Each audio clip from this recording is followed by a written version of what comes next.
Rally पर rally करते जा रहे हैं। ये पहला ऐसा चुनाव है जिसमें सारे भ्रष्टाचारी मिलकर भ्रष्टाचार पर कार्रवाई रोकने के लिए रैली कर रहे हैं। मैं कहता हूं, भ्रष्टाचार हटाओ। वो कहते हैं भ्रष्टाचारी बचाओ। आप मुझे बताइए, भ्रष्टाचार जाना चाहिए कि नहीं जाना चाहिए? भ्रष्टाचार खत्म होना चाहिए कि नहीं होना चाहिए? भ्रष्टाचारियों को सजा मिलनी चाहिए कि नहीं मिलनी चाहिए? वो कहते हैं भ्रष्टाचारियों को बचाओ, मोदी कहता है भ्रष्टाचार हटाओ। निर्णय आपको करना है। इतना ही नहीं साथियों, जनता के दरबार में हार चुका इंडी अलायंस अब कैसे मंसूबे पाल चुका है, इसकी भी झलक लगातार देखने को मिल रही है। ये पहला ऐसा चुनाव है जिसमें कांग्रेस पार्टी के बड़े नेता खुद के चुनाव जीतने की बात नहीं कर रहे हैं। वो जीतेंगे नहीं जीतेंगे मौन करते हैं, लेकिन वो देश को धमकी दे रहे हैं कि अगर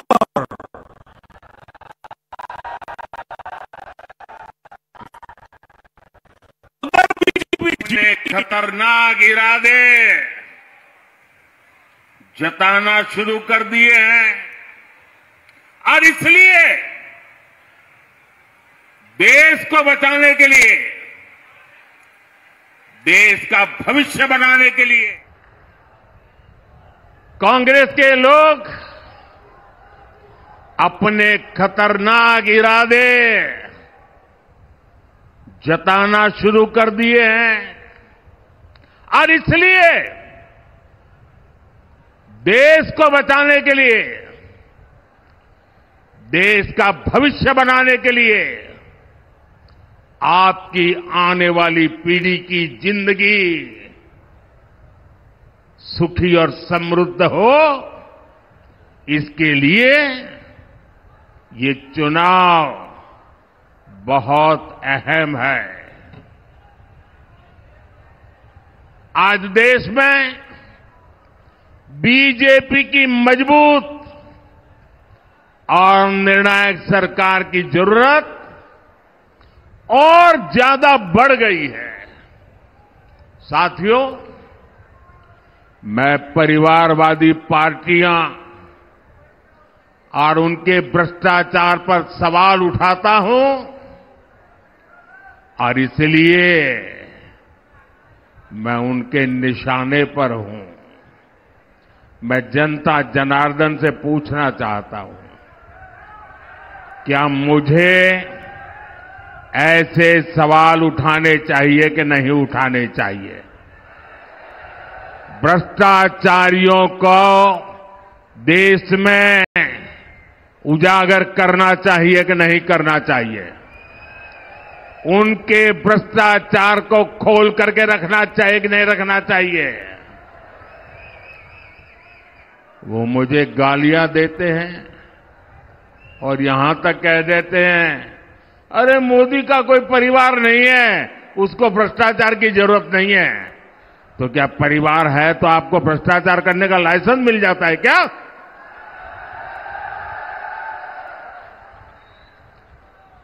वो कुछ भी कहे, मेरे लिए तो आप ही मेरा परिवार है।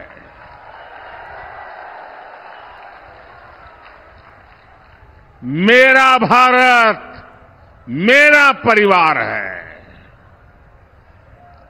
और मैं राजस्थान की धरती पर ये वीरों की धरती है, ये जुबान के पक्के लोगों की धरती है। उस धरती पर कहना चाहता हूं, आपका सपना ही मोदी का संकल्प है।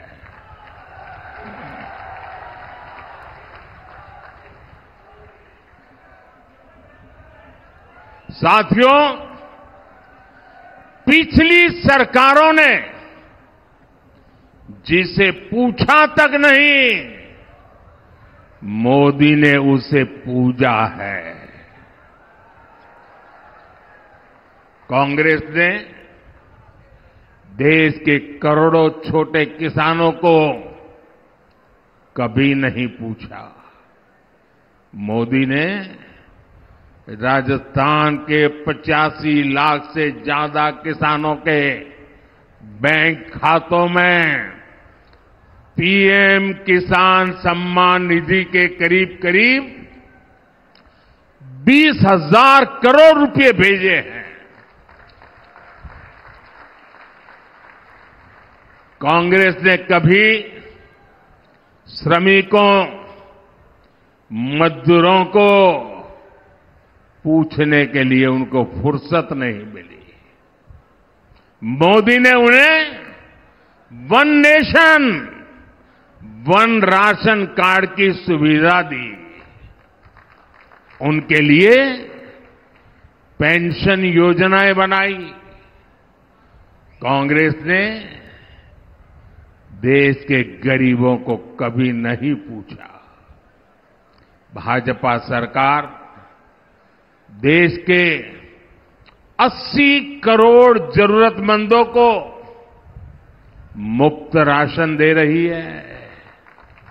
और इतना ही नहीं, मेरी सरकार बहुत पहले निर्णय कर चुकी है, आने वाले 5 साल भी मुफ्त राशन मिलता रहेगा। मैं गरीब के घर का चूल्हा बुझने नहीं दूंगा। मैं भूखे पेट किसी बच्चे को सोने की नौबत आए, ये मुझे मंजूर नहीं है। दोस्तों, भाजपा ने करोड़ों गरीबों को पीएम आवास के जरिए पक्का घर दिया। और जब पक्का घर मिलता है तो सिर्फ 4 दीवारें मिलती है, ऐसा नहीं है। जिंदगी में पहली बार इसका एक एड्रेस तय होता है। जिंदगी में पहली बार वो स्वाभिमान की जिंदगी जीने की शुरुआत करता है। पहली बार वो जिंदगी में उस नए घर में, नए आशियाने में नए सपने बुनना शुरू कर देता है। भाजपा ने गरीब माताओं बहनों के लिए करोड़ों शौचालय बनाए। ये शौचालय ये सिर्फ कोई कंस्ट्रक्शन का काम है, इतना नहीं है। ये इज्जत घर है। वो लोग गरीबी से निकले हैं ना, उनको पता है कि माताओं बहनों को शौचालय न होने से कितना दर्द झेलना पड़ता था। या तो सुबह सूरज निकलने से पहले जाओ, या तो शाम को सूरज ढलने के बाद जाओ। दिन में जाना है तो पीड़ा सहन करती थी माताएं बहनें, जा नहीं सकती। ये दर्द गरीब मां का बेटा समझ सकता है।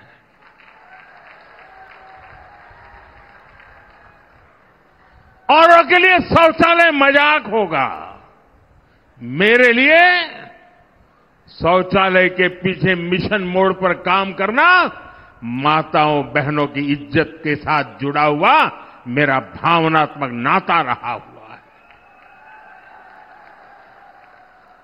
भाजपा ने 50 करोड़ से ज्यादा गरीबों के जनधन खाते खुलवाए। भाजपा ने गरीबों को 5 लाख रुपए तक के मुफ्त इलाज के लिए आयुष्मान कार्ड दिए। और जयपुर का कोई व्यक्ति अगर चेन्नई गया और बीमार हो गया तो उसको भी वहां सिर्फ कार्ड काफी होता है, चेन्नई में भी उसको हॉस्पिटल में पूरी मदद मिल जाएगी। साथियों, कांग्रेस सरकारों की उपेक्षा के कारण हमारा तोरावाटी भी विकास के मामले में पीछे छूटता चला गया था। लेकिन कोटपुतली बड़ौदा मेव हाईवे से ये इलाका दिल्ली मुंबई एक्सप्रेसवे से जुड़ने जा रहा है। पूर्वी राजस्थान कैनाल प्रोजेक्ट ईआरसीपी परियोजना को कांग्रेस ने दशकों से लटका कर रखा था। भाजपा सरकार ने हरियाणा से आने वाले यमुना के पानी के मुद्दे को भी हल कर दिया है। इन फैसलों से, इन परियोजनाओं से यहां के लोगों और किसानों को बहुत बड़ा फायदा होगा। ये सारे काम हम इसलिए कर पाए क्योंकि हमारी नीयत सही है।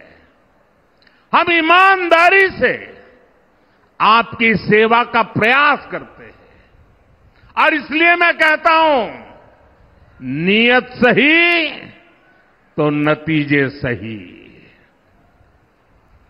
साथियों, आज देश में बीजेपी का मतलब है विकास और समाधान, लेकिन कांग्रेस का मतलब है देश की हर बीमारी की जड़।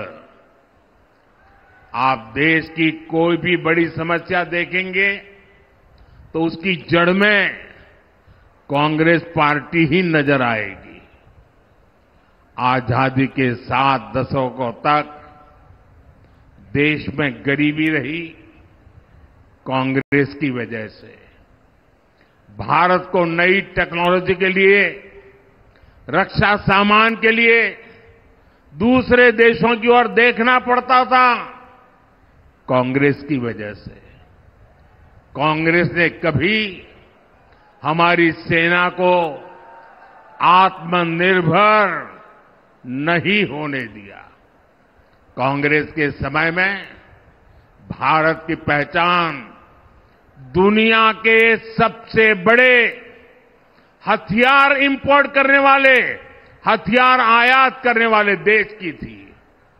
आज भाजपा सरकार के समय भारत की पहचान भारत के हथियार का निर्यात करने वाले देश के तौर पर बन रही है। कल ही भारत ने डिफेंस एक्सपोर्ट में नया रिकॉर्ड बनाया है। आजादी के बाद पहली बार ऐसा हुआ है जब भारत ने 21,000 करोड़ रुपए का रक्षा सामान निर्यात किया है, एक्सपोर्ट किया है। भारत आज 80 से ज्यादा देशों को मेड इन इंडिया हथियार बेचता है। और इसलिए मैं फिर कहूंगा, नीयत सही तो नतीजे सही। साथियों, भारत की सफलता के बीच मैंने कभी, हर देशवासी इस बात को भली भांति जानता है, मैंने कभी ये दावा नहीं किया कि 10 साल में हमने सब कुछ पूरा कर दिया। मैंने ऐसा दावा कभी नहीं किया। लेकिन ये भी सच है कि जो काम आजादी के बाद 5-6 दशकों में नहीं हो पाए, वो काम हमने करके दिखाए हैं।